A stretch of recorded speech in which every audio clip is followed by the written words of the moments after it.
Welcome to our daily Bible devotions. As we enter into our day 4 of exploring worldview, we will examine today truth and consequences. We have already mentioned before that ideas have consequences. And you know that, right? We have to understand this truth that ideas are not safe simply because they're just ideas. I mean, the ideas that we get into our heads, they will affect how we live, they will affect how we think. And even though they're just ideas, intangible, metaphysical, they have consequences. If, for example, there's a traffic accident, you know what happens? The police officer or the traffic officer comes in and asks the people what happened. And usually, in a traffic accident, two parties involved in a traffic accident will have their own version of truth, so to speak. Okay, one person will say, "It's not my fault. He did it first. And then I was on the right." Okay? Then the other party will say the same thing. He will say, "It's not my fault. It's the other person's fault. I was on the right, and then the other person did this and did that." They will have their own version of truth, so to speak.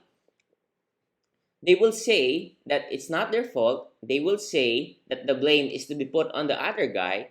And they have two versions of just one thing. There's just one incident, and the ideas on their head, the truth, according to them, their story that's in their head affected the way they behaved, and the consequence is the traffic accident.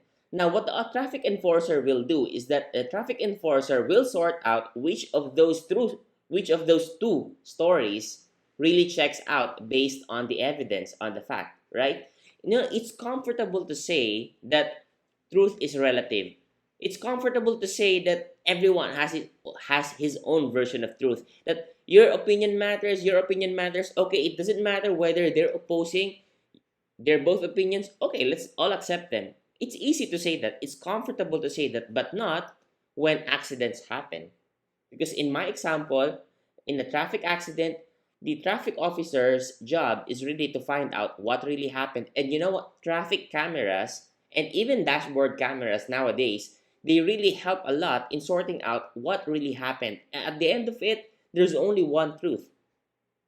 And one of the two parties will get punished. One of the two parties will be responsible for whatever it is that happened. Law and order works that way. There's this principle in law that ignorance of the law does not excuse anyone. You can't just come up to the traffic officer and say, "Oh, I'm so sorry. I didn't know that I'm not supposed to go through the crossing when it's a red light." You can say that because your ignorance does not excuse you from the law. The law applies to everyone. It applies to everyone or it applies to no one at all.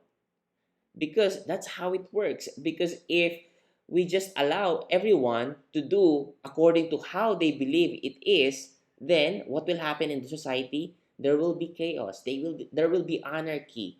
Order is based on the principle that one truth, one rule works and applies to everyone. In prison cells, that's why I have this picture of for prison after the traffic light. In prison cells or in prisons, in correctionals, they allow religion, right? They allow the study of the Bible. They allow the prisoners to read the Bible. Am I correct? Now think about this. They allow that in prison. They allow that in correctionals. But in many areas of the world, teaching of religion is considered illegal. It's considered bad. Now, if someone shares their faith and they get arrested because the society will say, "Oh, it's offensive. Why are you pushing this and pushing that? That's bad. It's illegal. Why are you doing that?" Okay. Now, if it's truly bad, if it's truly illegal to share someone's faith, someone's religion, why is it that in prison we allow that to happen? Let me tell you why. because people do not really accept that ideas have consequences. When they're outside, when they're free, when they're not in prison, people think that religion will just cause us violence. Religion will just cause us bad things. But when you're already in prisoner, when you're already with prisoners in prison camps, okay, people already think that what can what's the worst that can happen than this, and then they allow the teaching of religion, they allow bibles, they allow faith, because they're thinking these people here, they have no more hope. Now we have to entertain the supernatural, we have to entertain beyond what we know. We allow the teaching of religion because everything does not work on these people. Maybe religion can reform them. We rely on faith, we rely on religion when things are not working anymore. But when things are still okay, when things are still comfortable, when things are still normal, we push faith out the window.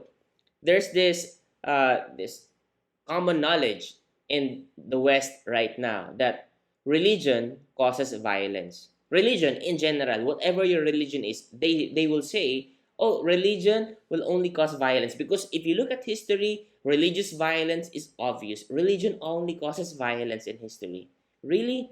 But if you really look at history, most of the deaths were also caused by not religion, but actually extremism, most specifically atheism. How many people have been tortured by people who do not believe in God? How many individuals were killed, raped, because those who did that to them do not believe that they're accountable to a higher being? There were many testimonies, many stories of how people suffer the worst in some parts of the earth with no belief in God. And they would testify that those torturers tortured them, did the worst to them, because they say, there is no God. I am not accountable to anyone.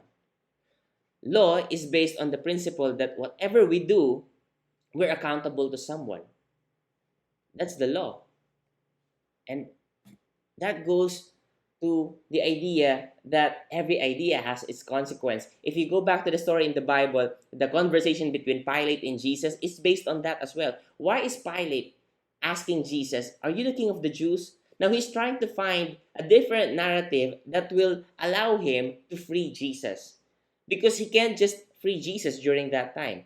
In his thinking, this situation is politically charged. This situation is difficult for me, so I have to get out of this. Now I need an idea which will allow me to free this man, to free Jesus, because ideas have consequences. And truth is exclusive. That is very much apparent in the traffic incident example I gave you earlier.